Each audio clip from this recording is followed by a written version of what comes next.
Stephen Johnson, head of Memphis. Larry could have been doing just about anything, but why did you decide to take this opportunity with this? Well, Penny, my relationship with Penny goes way back, watching him play and having to coach against him and seeing what he was about, as a person, as a player. Just had unbelievable respect for him. And then I got to coach him briefly. He was kind of over there, not playing at the level, we all were accustomed. He was banged up and older, and I wasn't at the level I was supposed to be, I guess. But the time I spent with him was amazing. And then ever since, he started coaching AAU, I happened to be, at SMU, so I watched the way he conducted himself and dealt with kids. That impressed me. And when he got the Memphis job, he talked to me about someday, joining, and it took a little longer than we thought, but it's all because of Penny and what he values and what he's about. What kind of role do you think you'll have working with Penny as an assistant rather than a head coach? I've been, everybody said I hadn't been an assistant since North Carolina, back before most of y'all were born. But I've been an assistant on numerous national teams. But I just want to be a resource for Penny and all the other staff. Whatever Penny needs from me, I want to share all the things that I was taught. And, like today was my first practice, and I'm just trying to learn terminology, learn what Penny values. And I don't, the more I'm around them, the more I realize our values are kind of similar. What was that like? Marking it on commercial. What was that like, just stepping out on the court for the first time, the practice court for the first time, new job? I think you probably experienced the first day at a lot of different places. But Well, they gave me a whistle, and I never used the whistle. So Coach Smith used to get mad at me. But and then my hearing aids, it was so loud, there were all sorts of stuff going on. But I love smelling the gym. I've been going to different practices, coaches that have coached with me, and various people have asked me to come and observe and kind of, give them input. But I found out I was learning more than, I was giving input. But today I wanted to kind of sit back and kind of understand what's it about, so then I can kind of little by little pick Penny's brain, Cody's brain, and just kind of get a feel for how we want to play and how I can best, help implement that. Jeff, go ahead. Jeff Hawkins from the Daily Memphis. Hey, You Jeff. mentioned the hearing aids. People will wonder why at age 80, and I have gray hair, so I can relate. You want to be doing. I didn't have gray hair till I coached Allen. So. Well, yeah, why is it? First of all, do you worry like that? Do you think about whether you are 100% of what you were at age 59 or whatever? And why is this what you want to be spending your time doing? Well, I'm not good at being idle. I told everybody I've never worked a day in my life. I used to read these Chip Hilton books, and they had a coach named Rockwell, and he would coach baseball, basketball, and football, American League baseball in the summer, and taught American history. That was what I had dreamed to do, and unfortunately, my career got a little different, and I ended up being a pro coach to start. But I love what I do. I love kids. I love being in a college environment because I think, you can impact lives. And I'm working for somebody that's as good a role model as I've ever been. I went to recruit with him this weekend, and he didn't turn down one kid or person that asked him for a picture, no matter where he was. And, you know, it's just amazing how he carried himself, and I love being around that. I'm curious, it's a role reversal. When you were his coach, and now technically he's your boss. How have you thought about how that dynamic will play out in terms of just, you said, I know you've been an assistant on national teams, and you were assistant once upon a time in North Carolina. Have you considered, just, not that it will work or won't it work, but just that role reversal for you, where, you know, a guy you've mentored over the years is now, you know, the guy calling the shots? Well, you got to understand, you know, Penny wants me here, and my role is going to evolve based on what he needs from me. But I hope this is my last press conference, to be honest.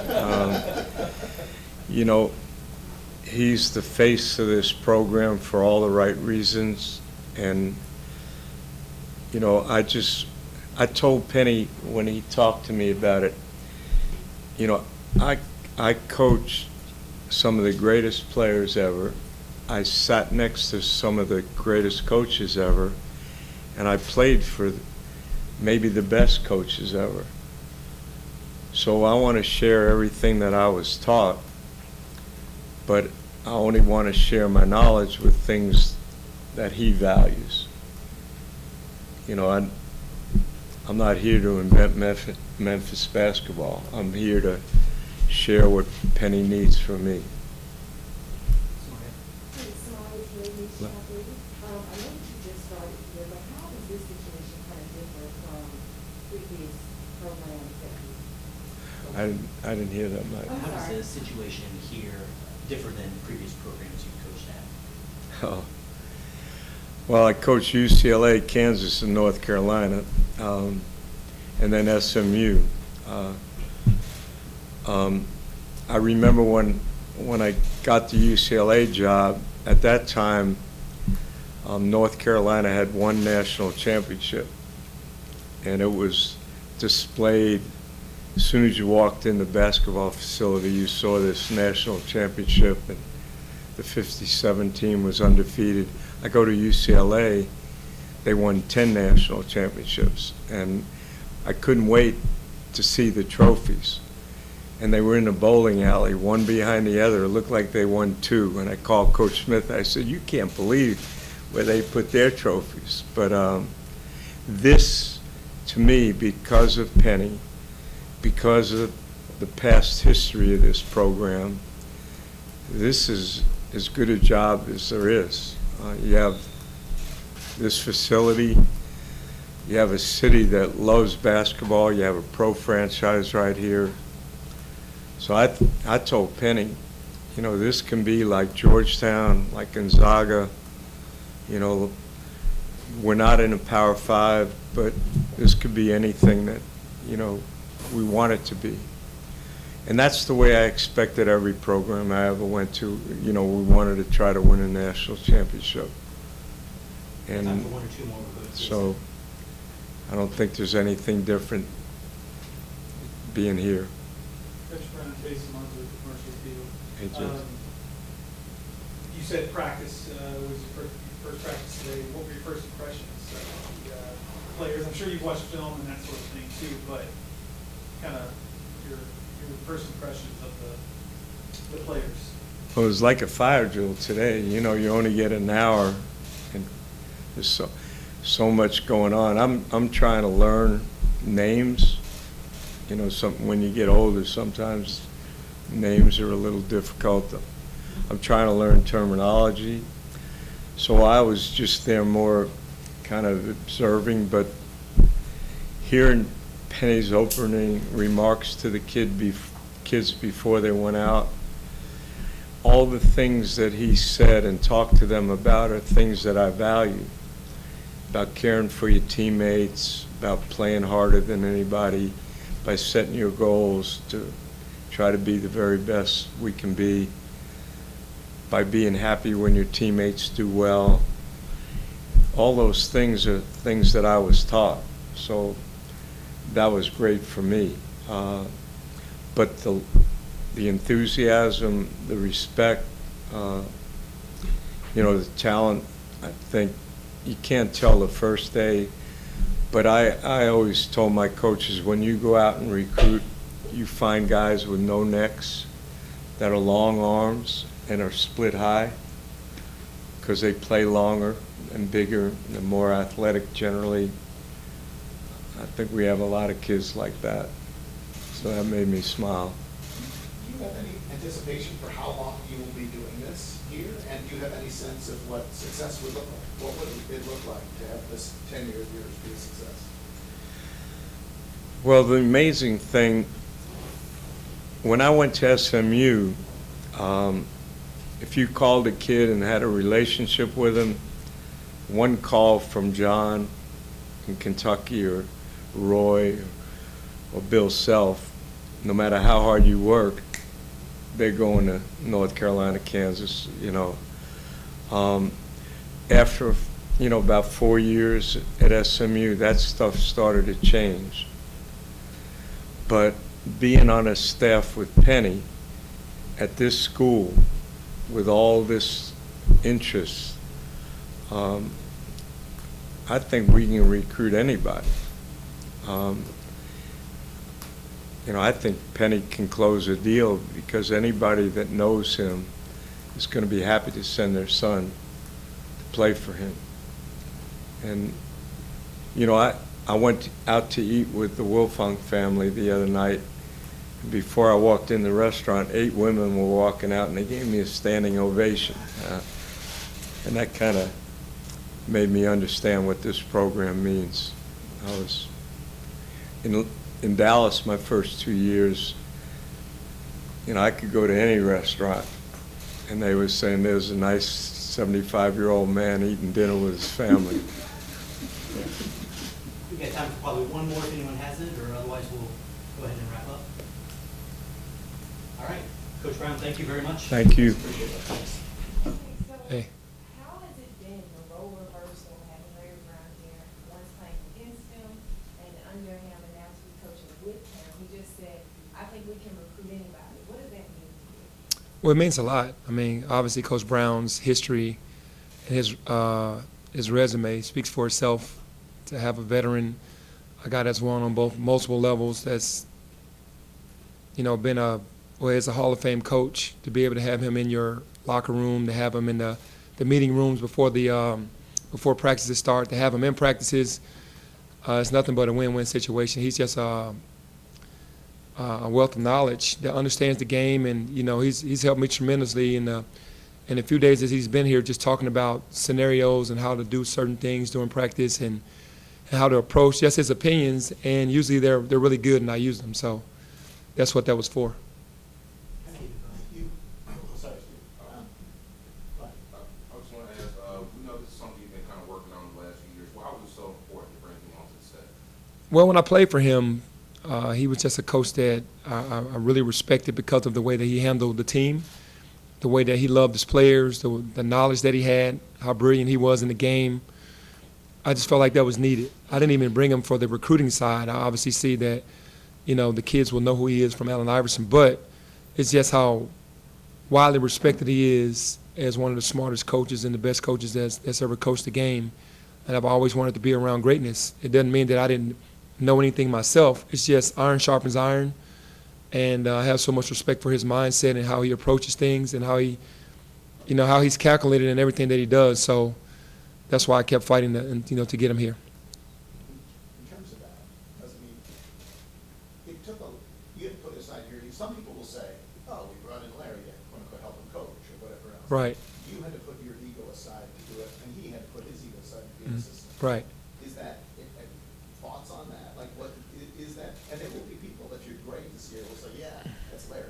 Right. I understand all of that, because there were people who talked against me getting him because they felt like he would get all of the credit. But that doesn't matter because I want to win. I know that he's a huge asset. And I do know that there's going to be games where he's going to give me a ton of great information and I'm going to use it just like with Cody. Cody's very brilliant. So, you know, I have no ego when it comes to this. You know, I ultimately want to win, and getting a coach, you know, like Coach Brown on your staff, it puts you closer to a goal, especially with the guys that we're recruiting. So, you know, it doesn't matter what people say. I just know that I know what I bring to the table, and obviously we all know what he brings to the table. He said he had troubles with his hearing aids today. Were you at all, like, he has 8, like, do you keep in touch with him to know, like, if he still's got it? Like, that will be a question people have too. Like, No, is he he's still Larry Brown? he is still Larry Brown. Believe me, he knows what he's talking about. He's well aware of everything that's going on. And at 80, you know, I pray to still be in my right mind and being able to do the things that he does, because on the recruiting trip, we had to walk a long ways. We had to go through a ton of people every single day, and it was, you know, a lot. And then for him to be here early this morning and be ready for practice, come on. You can't beat that. Will you be coaching at 80, assistant coach at 80? I don't think so. I don't think so. Coach Brown said he wanted his role to be whatever you want his role to be, so what is that? Just to be himself, and just to be able to, you know, pull anybody to the side and just speak knowledge into all of us, everybody, from the GAs to the managers to anybody on staff. His door is always open. He doesn't let anybody shut his door, because he's like, I have an open door policy. Anybody can always come in and ask me anything. And it's almost like you need to have the recorder going every time you're around him, because he just knows so much and has been through so much. And how can you not get better? All of us not get better from having that. What have some of your players said since he's come in just today with his first practice? I haven't spoken to any of them about him, but they know that he's the real deal. You can just tell how he commands the room when he talks, and everybody's listening, and they understand, you know, quite well who he is. You mentioned that season played him. That was, I mean, for you, it wasn't a great season. Mhm. Personally, for the team, it wasn't a Mhm. great season. The fact that he resonated so much with you that you know, obviously maintained the relationship Mhm. all these years later. I'm just curious, like, what, as you go through a season like that, what was it about him that, you know, you mentioned the relationship with the players, but basically, like, how is it that a guy resonated so much with you during a season that, for all intents and purposes, wasn't a good season? Well, it's more than just that one season. It's what he's done in his whole body of work. But being with him every day and understanding what he had to go through without having a great team, without having a good team, and to still have to come in every day and work, he never gave up. He coached hard every practice, every game, even though we weren't really good. And I wasn't good at the time because of the injuries, but he never gave in. And that's something that you respect. When times are hard, you're going to need guys that aren't going to give in and aren't going to give up, and I know he's not going to do that. What's it gonna be like? There's gonna be some times where you probably disagree on something. Mhm. You're, you know, obviously the roles have changed. You know, Right. Back then, you were the player, he was the coach. Even the past few years, he was a mentor. Now you're technically his boss. Have you thought about that? Well, I mean, I have the last say, and I respect Coach enough, and I think he understands how that works. He's very smart. He understands that. And he is definitely a true gentleman when it comes to that. He's not going to step on any toes. He's going to give his opinion, and it's going to be up to me to take the opinion or to take the advice. Or if I have something that I think that I want to go with, then I'll just go with it. But majority of the times with he and Cody, when they say things to me, even the previous coaches, I've kind of gone with it because I believe in it. How hard did you fight behind the scenes with this, would you say, to get him? Pretty hard. In between you, Cody, and Alir, I'm not sure there's a staff in the country with so much pro experience. What type of advantage, whether it be recruiting or on the floor, what type of advantage do you think that can give this program? It gives it a big advantage because, you know, the parents and the kids know the history of myself and Coach Brown. The ultimate goal for a lot of these kids, whether it's realistic or not, is to make it to the next level. And, you know, we're the guys that can get you there. We can teach you how to do it before you get there. And, you know, that definitely is an added plus for the University of Memphis. Do you have any sense how long it's going to last? I mean, do you bring him in for 1 year, 2 years, indefinitely? It's on him. You know, I think he's been rejuvenated because he's been out of the game for a minute. I think he's excited about being back involved. And like he said, smelling the gym is his thing, you know, just being back in there. And who knows? We're just going to enjoy him while he's here. Are you and Laird okay? You and Laird, given how much you fought, is you and Laird and each other? Absolutely. I mean, it's a mutual respect from, you know, AD and the coach. And, you know, I just really believed in that I wanted Coach Brown because Laird has done a phenomenal job. He has, you know, He's here for the university and the team, so we have no problems. Coach Brown won't be the last hire you've got made. You have an update on the other positions that you need or timetable? They're coming down to the wire, honestly. Strength coach, last position for the coaching job, and video guy. JJ was still in the picture, just he had a 1-year deal, and just trying to decide if I wanted to bring him back or go in another direction. So it's just kind of right in that same.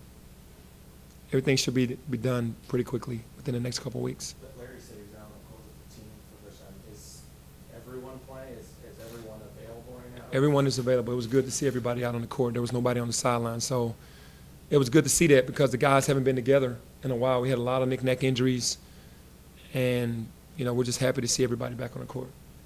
How's this? How hard has that been? Is it different this year because of what happened last year? Or is it easier because? It's difficult because we're trying to get a Power 5 to come into here. A lot of guys don't want to come into Memphis, and I understand, but we're going to keep plugging away. But it's almost done. Anything else today for Coach? Well, that's good. We haven't talked to you since the name, image, and likeness stuff Mhm. went into effect. For you, how will that change things for you? I guess maybe not recruiting wise, but just how you manage the program, given that players can now take advantage of this. You've been a Mhm. proponent of it since you've been the coach. You're saying you were in favor of it. How does it change things for you? Well, with me having my own brand, I definitely understand how to maximize off of the name, image, and likeness, and hopefully that gives us an advantage as well. Being with Nike and all the endorsement companies that I've been with for a while, we don't want it to be too distracting, so we're going to try to shoulder the load. We're trying to help the guys understand how to get it done. But with me having a brand with Nike already, I'm excited about helping the guys move forward on some ideas and being able to help themselves financially. One more quick one. A lot's been made this offseason about the point guard position. Mhm. If we sit here today, is it Alec Lomax? It's open. It's open. I'm not going to give anybody the chance to say it's mine. I think everybody needs to work for it. Obviously, Alex is a veteran. He's a guy that's won a lot of games for us, that's played a lot at the end of the games, even if he hadn't started. He's the veteran, and he needs to handle himself accordingly to be able to have that title. Health-wise, He's getting back healthy. He's as good. He feels as good as he's felt in a while after that bad ankle injury. Okay, everyone, thank you.